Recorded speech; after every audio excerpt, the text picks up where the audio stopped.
Hey everyone, Josh with Royal Treatment here. Today I'm going to tie a little coho fly for you. It's going to be tied on this Aquafly's Aqua Talon jig hook. This is a size 1.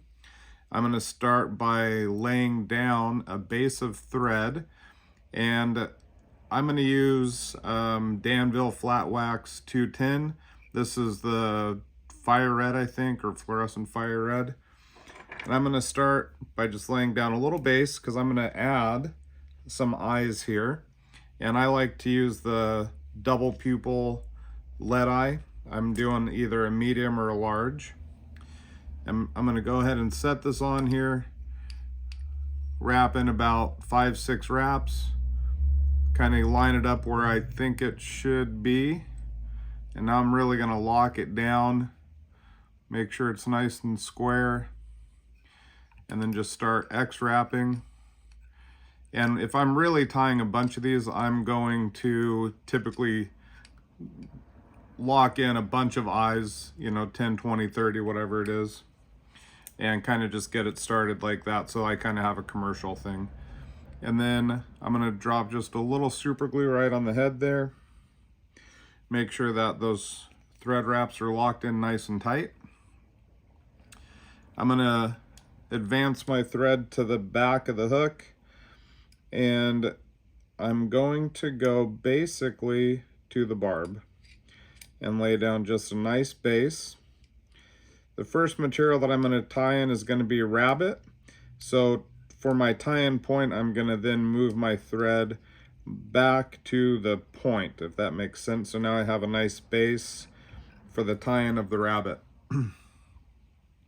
And I am tying a pile of these things.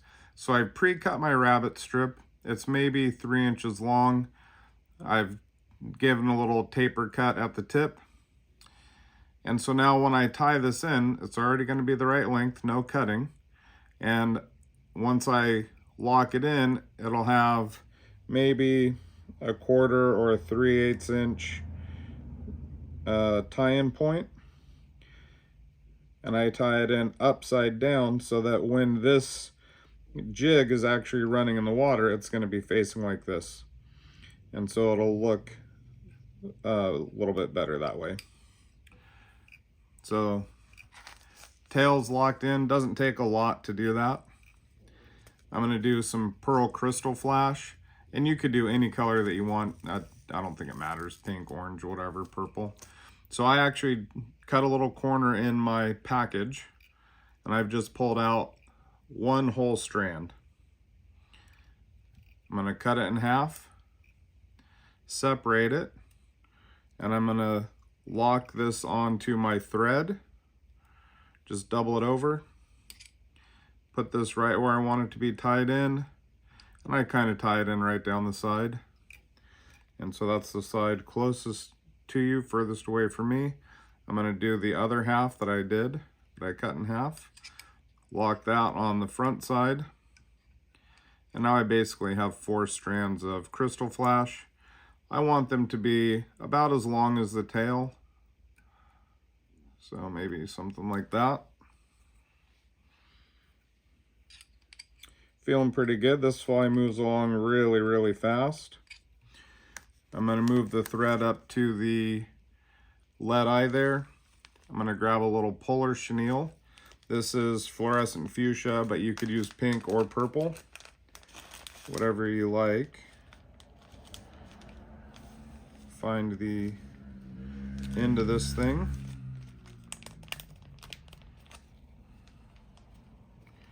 And I'm going to cut off maybe 10 inches. Most of the time I just leave it in the package and do the full rotary, but this will be a little bit easier for us to kind of see. That way, if I leave it in the package and do full rotary, I have a lot less waste. So now I'm wrapping this all the way back down. So it's going to be locked in over the length of the body. Now it should kind of have a little bit more bulk and build up at where that rabbit strip stopped. And then I'm just going to wrap this edge to edge all the way up to those lead eyes. And every once in a while I'm just going to grab that, peel it back, so it has that flashy, shiny polar chenille. There we go. It's really starting to take shape now. So that polar chenille is going to give it a little bit of bulk, help it to stay kind of open when it's in current and fishing. And as you strip it and it jigs up and down, it's kind of going to flare open and closed. And I just keep wrapping this back just like it's hackle. Wrapping, pulling the hackle fibers back, and just finish right up against the lead eyes there. Lock it in with 3 thread wraps and call it good. So this one I'm doing is going to be pink and purple. So I'm going to give a purple collar of Schlappen. And typically when I do this, I find one that's nice and webby that has some fluff. And I'm going to bend this to figure out where it is becomes unflexible. And that's where I'm going to strip the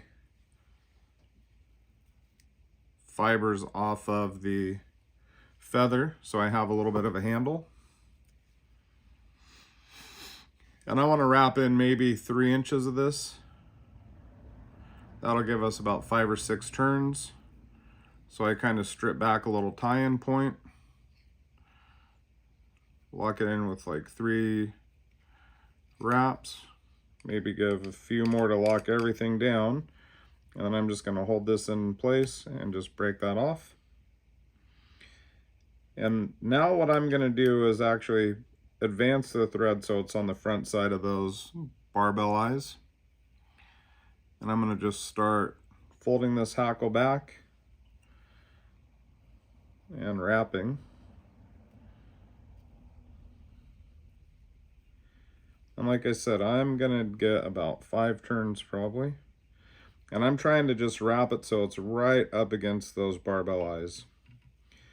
And that'll give it a really nice, clean, finished look. And I don't know what wrap I'm on, but that's pretty close.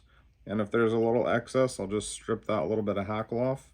Now, on this one, what I'm actually going to do is I'm not going to tie it over. I'm going to actually just tie it kind of crosswise to lock it in. And that's going to, again, help me to get a little bit cleaner head. And I'll be able to lock that stem in really well and trim it out without adding a whole layer of thread wraps on the inside there. You can see now it's very clean looking. Give it a few more X wraps. And this doesn't even matter, but I just think it looks a little bit cleaner like that. Now I'm gonna whip finish this, and the problem with these jig hooks is if I whip finish it like this, it's gonna slide down.